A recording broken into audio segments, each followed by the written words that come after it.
Olá, amados, graça e paz. Aqui é Cecília Moraes e esse é o nosso Café com Leitura.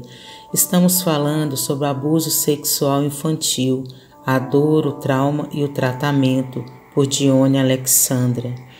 O trauma, relato 2. Eu estava assistindo TV com um amigo da minha mãe, enquanto minha mãe e minhas irmãs estavam dormindo no quarto. Estávamos no sofá, ele sentado e eu deitado, de modo que meus pés ficaram próximos à sua perna. Então ele pegou meu pé e colocou em cima do seu órgão sexual. Vendo ele que eu não tive nenhum tipo de atitude contrária, me pediu que deitasse com a cabeça mais próximo dele. E aí pegou minha mão e colocou no seu órgão, fazendo movimentos, até que minhas irmãs acordaram. Então, como era normal eu ir na casa dele às vezes, era bem perto da minha casa. Me chamou para ir lá ajudar a fazer uma limpeza.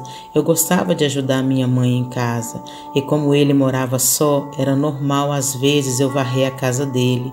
Então, uma vez que chegamos na casa dele, ele tirou as roupas, ficando somente de cueca. Nessa hora eu já estava temendo e achando aquilo errado. Foi quando ele se aproximou enquanto eu estava sentado no sofá. Daí puxou minha mão e colocou no seu órgão. Eu relutei e puxei minha mão. Ele tentou mais uma vez, mas eu não quis fazer nada daquilo.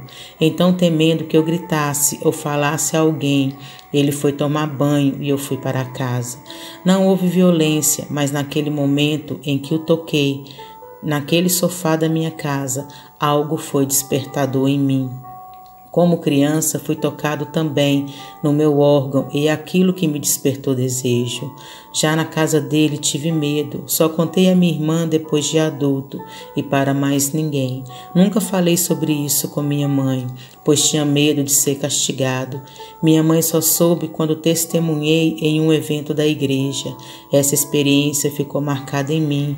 Cresci com a impressão de que me atraía por homens, mas nunca quis falar nem pensar sobre isso. Até meus 16 anos eu tinha minhas namoradinhas e tudo normal, até que em uma oportunidade em que peguei uma carona com um rapaz, ele me assediou. E enquanto só me assediava com palavras, eu relutei, mas aí ele me tocou e me lembrei de quando fui tocado e gostei. Daí pensei que talvez fosse normal mesmo eu gostar, e a partir daquela experiência, o diabo me disse em pensamento: desde pequeno você já gostava. Nesse dia eu tive uma experiência homossexual e depois acabei me assumindo gay. Daí pensei que talvez fosse normal. O diabo me disse que desde pequeno eu gostava. Entrei na prostituição alguns anos depois e comecei a sair com homens nas cidades de João Pessoa e Campina Grande. Fiquei nessa situação de homossexualidade por 13 anos, até que através da palavra de Deus descobri que não era assim que Deus tinha me feito, que eu estava vivendo uma grande mentira. Através da palavra, Deus construiu em mim uma nova identidade.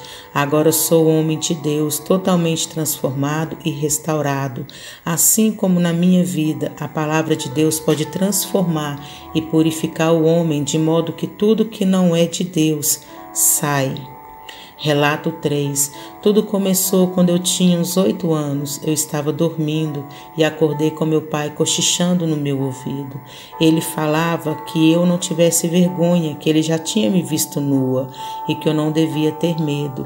Ali eu já estava me tremendo de medo, porque eu não conseguia assimilar o que estava acontecendo. Eu não entendia porque ele fazia aquilo. Eu contei para minha mãe, mas ela não acreditou em mim. A situação continuou acontecendo várias vezes. Ele vinha à noite, falava coisas absurdas, obscenas que não se diz para uma criança, coisas que preferia esquecer. Eu chorava.